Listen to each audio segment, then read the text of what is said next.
Hello everyone, welcome back to my channel. So one of you wanted me to make a video on the economic importance of the plant kingdom. तो मैंने इससे पहले आपको algae की economic importance के बारे में बताया है. अब हम बताएंगे ब्रायोफाइट्स की इकोनॉमिक इम्पोर्टेंस के बारे में. ब्रायोफाइट्स. अब ब्रायोफाइट्स के बारे में आपको एक चीज पता होगी कि इन्हें amphibians of the plant kingdom बोलते हैं. एम्फीबियंस किस लिए? Because they require water for reproduction. Water उन्हें चाहिए होता है रिप्रोडक्शन के लिए, मेनली गैमीट्स के ट्रांसफर के लिए, तो इसीलिए इन्हें एम्फीबियंस बोलते हैं. अब ब्रायोफाइट्स जो है इनके बहुत सारी इकोनॉमिक इम्पोर्टेंस हैं. सबसे पहले अगर बात करें तो इन्हें बोला जाता है पाइनियर्स. अब पाइनियर्स क्या होता है? पाइनियर एक ऐसी स्पीशीज को बोला जाता है जो लैंड को सबसे पहले कोलोनाइज करे. ठीक है, तो पाइनियर स्पीशीज वो स्पीशीज होंगी जो लैंड को सबसे पहले कोलोनाइज करती हैं, यानी these are the first plant to grow and colonise a barren land. एक बेरन लैंड है जिसपे कोई भी ऑर्गेनिज्म नहीं था, उस लैंड को सबसे पहले कोलोनाइज जो ऑर्गेनिजम्स करते हैं उनकी तरह ब्रायोफाइट्स एक्ट करते हैं. अब आपको एक और चीज यहाँ याद रखनी है, एडिशनल चीज बता रही हूँ कि लाइकेंस जो होते हैं वो भी पाइनियर्स होते हैं. किसके? लैंड के. ठीक है, लाइकेंस और ब्रायोफाइट्स दोनों को ही पाइनियर्स बोला जाता है. ठीक है, किस वजह से पाइनियर्स बोलते हैं? Because they secrete certain acids जो रॉक को ब्रेक कर देंगे. तो ऐसी चीज हो रही है, ये एसिड सिक्रीट करेंगे जो ब्रेक कर देंगे रॉक को, और रॉक जब ब्रेक हो जाएगा तो क्या होगा? सॉइल बन जाएगी. And this soil would be the suitable habitat for other plants.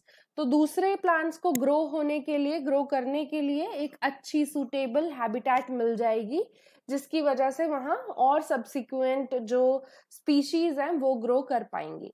तो पाइनियर्स हमने डिस्कस कर लिया. नेक्स्ट हमें क्या डिस्कस करना है? ब्रायोफाइट्स किस और चीज के लिए हेल्प करते हैं? तो बोला जाता है कि दीज प्रिवेंट्स सॉइल इरोजन.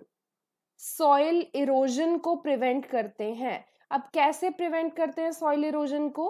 कि ब्रायोफाइट्स जो होते हैं वो डेंस मैट बना देते हैं. तो ब्रायोफाइट्स बहुत छोटे हैं. ठीक है, बहुत छोटे छोटे प्लांट्स हैं. ये सब एक लैंड को, एक पर्टिकुलर एरिया को कवर कर लेंगे लाइक अ मैट. एक मैट की तरह कवर कर लेते हैं.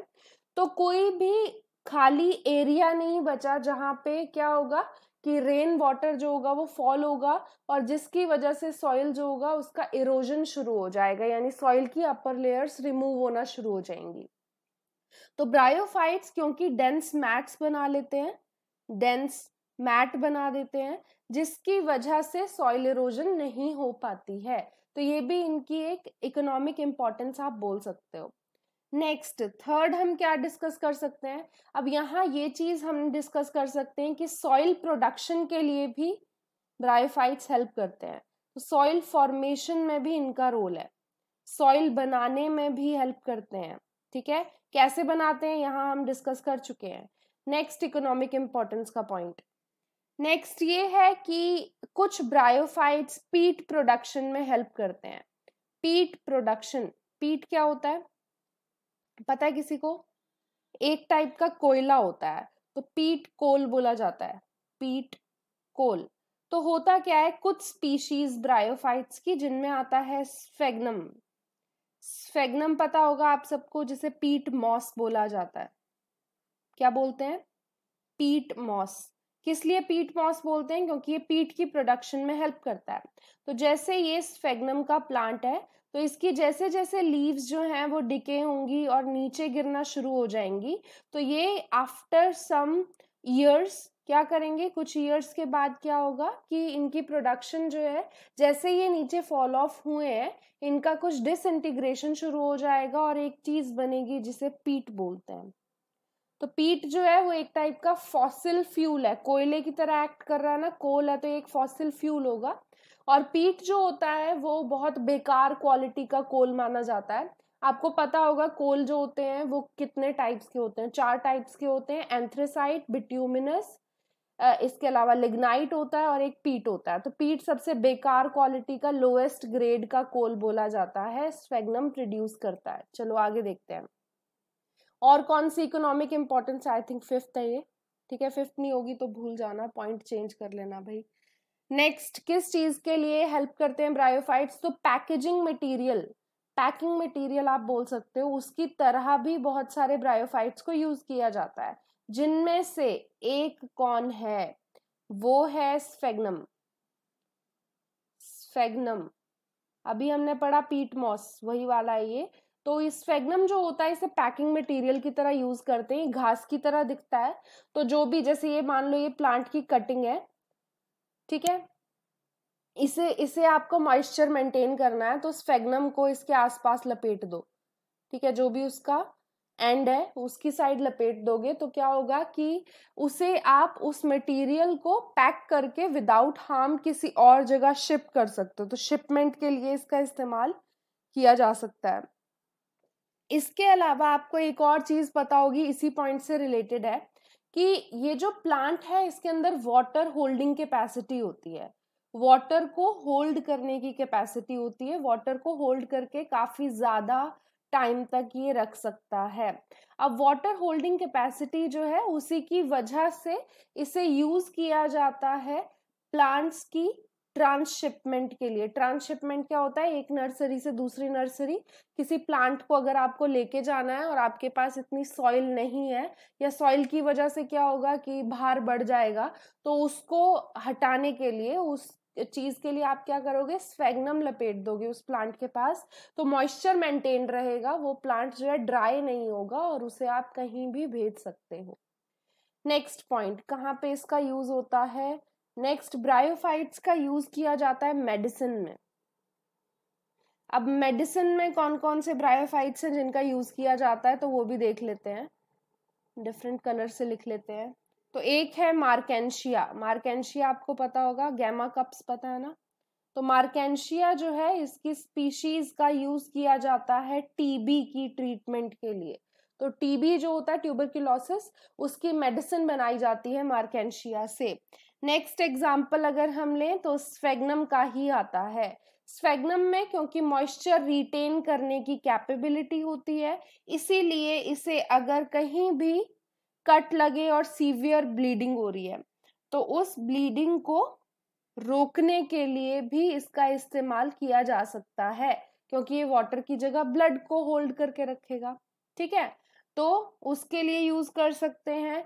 कुछ आंखों की कुछ प्रॉब्लम है, आंखों में इन्फेक्शन हो गया है, तो उस डिसऑर्डर को ठीक करने के लिए भी इस्तेमाल किया जा सकता है। एंटीसेप्टिक के लिए भी स्फेग्नम का काफी ज्यादा इस्तेमाल करते हैं, एंटीसेप्टिक्स, ठीक है, सेप्सिस को रोक देता है ये, ठीक है, तो एंटीसेप्टिक होता है। नेक्स्ट पॉइंट, कहाँ पे इसका इस्तेमाल करते हैं? I think seventh. तो इसका इस्तेमाल, एक और चीज आपको, एक मेडिसिन में ना एक और चीज लिख लेना, मैंने लिखी नहीं पिछली वाली उसमें, तो आप लिख लेना, पॉलीट्राइकम। पॉलीट्राइकम नाम का भी एक ब्रायोफाइट है जिसका इस्तेमाल किया जाता है किडनी स्टोन्स के लिए। किडनी स्टोन्स, पथरी हो जाती है तो उसके लिए इस्तेमाल करते हैं। इसके अलावा गॉल ब्लैडर के अंदर स्टोन अगर हो जाता है तो उसके लिए भी इस्तेमाल किया जाता है, मेडिसिन इससे प्रोड्यूस की जाती है। तो ये पिछले वाले का पॉइंट है, ठीक है, यहाँ लिख रही हूँ। तो नेक्स्ट पॉइंट, सेवेंथ पॉइंट, हम क्या डिस्कस करने वाले थे? तो सेवेंथ पॉइंट है फूड, खाना किसे नहीं चाहिए, तो ब्रायोफाइट्स जो है वो भी आपका भोजन बन सकता है। कैसे? बहुत सारे मॉसेस हैं जिनका इस्तेमाल किया जाता है खाना बनाने के लिए, खाने की तरह इनका इस्तेमाल करते हैं। अब क्या बोलोगे आप? हमारे लिए मॉसेस मोस्टली यूज नहीं होते हैं, ज्यादातर किसके लिए यूज किए जाते हैं मॉसेस? या तो कैटल फीड की तरह यूज किया जाता है, फॉडर आप बोल सकते हो, उसकी तरह यूज कर सकते हैं। बर्ड्स के लिए, बर्ड के फूड के लिए इसका इस्तेमाल किया जा सकता है। रेनडियर्स जो होते हैं वो भी इन्हें खाते हैं। इसके अलावा चिक्स, चिकन के जो, मेनली आप बोल सकते हो चिकन के जो बच्चे होते हैं, तो उसके लिए चिक्स जो होते हैं उनके लिए भी मॉसेस का काफी ज्यादा फूड की तरह इस्तेमाल किया जाता है। नेक्स्ट अगर हम देखें कहाँ इस्तेमाल करते हैं, तो नेक्स्ट है इंसेक्ट रेपेलेंट।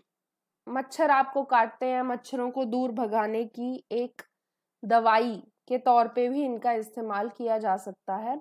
इंसेक्ट रेपेलेंट जो होते हैं उसके लिए कौन कौन से मॉसेस का यूज करते हैं, इसके ऊपर काफी ज्यादा स्टडी चल रही है। तो ऐसा बोला जाता है कि इंसेक्ट्स को रिपेल करते हैं क्योंकि कुछ ब्रायोफाइट सर्टेन केमिकल्स सिक्रीट करते हैं, जो केमिकल्स इंसेक्ट्स को पसंद नहीं आते हैं, तो इंसेक्ट्स उनसे दूर भागते हैं। तो अगर आपको किसी फूड को स्टोर करना है, मान लो ये एक कंटेनर है, इसमें खाना है आपके पास, ठीक है, इस खाने को आपने स्टोर करना है, तो आप क्या करोगे, इसके आसपास मॉसेस का बंच रख दोगे, ठीक है। तो मॉस इसके आसपास लपेट दिया, वो खाने को ढकना पड़ेगा, वरना मॉस के अंदर जो आपका खाना है उसके अंदर मॉस जा सकता है। तो मॉस से उसे कवर कर देंगे तो उसके आसपास इंसेक्ट्स नहीं आएंगे। तो खाना स्टोर आप कर सकते हो मॉसेस का इस्तेमाल करके। लास्ट बट बहुत इम्पॉर्टेंट जो एक फायदा है जो आपको ब्रायोफाइट से मिलेगा, वो है कि ये इंडिकेटर होते हैं, इंडिकेटर ऑफ एसिड रेन।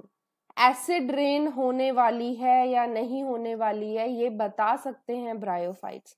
अब कैसे बता सकते हैं, तो क्या होता है कि ब्रायोफाइट्स जो होते हैं इनके पास एपिडर्मिस नहीं होता, एपिडर्मिस नहीं होता और क्यूटिकल भी नहीं होता। आपको पता होगा कि प्लांट्स जो होते हैं उनकी एपिडर्मिस की एक लेयर होती है और उस एपिडर्मिस की लेयर के ऊपर एक पतली सी क्यूटिकल की लेयर होती है जो वैक्सी कवरिंग होती है। तो ये दोनों ही चीजें ब्रायोफाइट्स में नहीं होती। तो क्या होता है, नॉर्मली प्लांट्स के अंदर क्योंकि क्यूटिकल होती है तो वो प्रोटेक्ट कर लेती है जो भी रेन के अंदर एसिड्स होंगे उनसे, बट क्योंकि ब्रायोफाइट्स में ये नहीं है तो जरा सी भी एसिड रेन हुई तो प्लांट मर जाएगा। तो क्या है, ये इंडिकेटर है एसिड रेन के। आई होप कि आपको आज की वीडियो पसंद आई हो। आज की वीडियो में हमने डिस्कस करा इकोनॉमिक इंपॉर्टेंस ऑफ प्लांट्स, वो भी कौन से वाले, ब्रायोफाइट्स के बारे में। आगे आने वाली वीडियोस का थोड़ा बहुत मैं बता देती हूँ कि किसके बारे में हम डिस्कस करेंगे। यार एक तो जो वीडियो है फैटी एसिड्स की बायोसिंथेसिस की, वो मैं बनाना चाहती हूँ बट मैंने उसके नोट्स अभी प्रिपेयर नहीं किए हैं, वो कर लूंगी, फिर मैं आपको वो भी शेयर करूंगी, उसकी वीडियो भी शेयर करूंगी। मुझे जैसे जैसे टाइम मिलता है मैं वैसे वैसे आप सबके जो भी आपने टॉपिक्स बताए हैं उन सब पे वीडियो बनाने की कोशिश करती हूँ। तो प्लीज धीरज रखिए, ऐसा मत सोचना कि मैंने आपके टॉपिक को नेग्लेक्ट कर दिया, ऐसा कभी नहीं हो सकता है, ठीक है। तो आगे आने वाली वीडियोस में हम क्लस्टरिंग और ऑर्डिनेशन के बारे में पढ़ने वाले हैं। ये आप में से एक स्टूडेंट का क्वेश्चन था, ये फेनेटिक्स से रिलेटेड है, इवोल्यूशनरी बायोलॉजी से रिलेटेड मेनली, तो वो हम डिस्कस करेंगे। आप में से ही एक स्टूडेंट ने पूछा था रेडियो एक्टिविटी के बारे में, तो वो भी हम डिस्कस करेंगे, ठीक है। रेडियो एक्टिविटी किसी का भी टॉपिक मैं छोड़ूंगी नहीं, मैं ये भरोसा आप सबको दिलाती हूँ। तो रेडियो एक्टिविटी डिस्कस करेंगे, रेडियो एक्टिविटी की एप्लीकेशंस डिस्कस करेंगे और सब टॉपिक्स डिस्कस करेंगे जो भी आप में से हर एक बच्चे ने पूछा है, ठीक है। So thank you so much.